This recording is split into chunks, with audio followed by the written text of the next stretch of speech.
Mateo landed on chance and took a swig before pulling his card. "Jail," he said. "Ha!" "No, not going. Getting out free next time I go.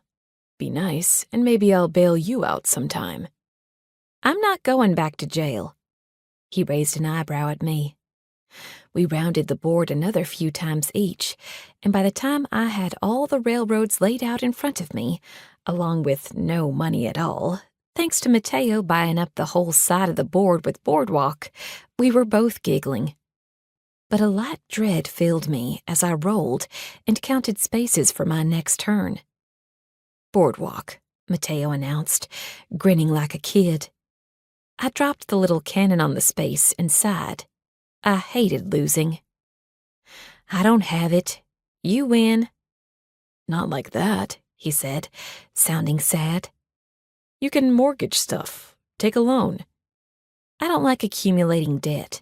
It's not responsible." I was also ready to move on to other things. He nodded gently, then looked up at me, those green eyes dancing.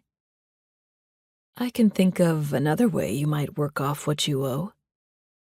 There was no questioning the suggestion, and heat flashed through me. "You can, huh?" "I can think of a few ways, actually."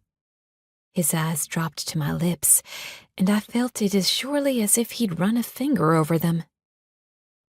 I put my mug down in the center of the board and stood, stepping between him and the fireplace.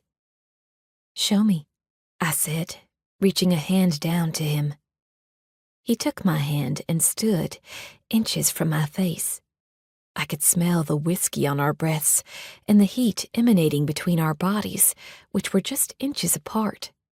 I stared up at him, tilting my chin to meet his eyes as he looked down at me, that sexy half-smile on his lips. Anticipation built within me, sending blood pulsing to my center, my limbs tingling with want. I reached up and ran a fingertip over his full lower lip, pleased when his eyes dropped shut. He leaned closer, and I let my other arm lift to place my hand on the back of his neck, feeling the soft hair there, threading my fingers into it. His hands found my waist, and as I stepped into him, one of them slid lower, down to cup my ass in a possessive move that sent fire licking through me. His head dropped, and our lips met. For a second, neither of us moved or breathed, and it felt like the world stopped spinning, the fire stopped crackling, and time stood still.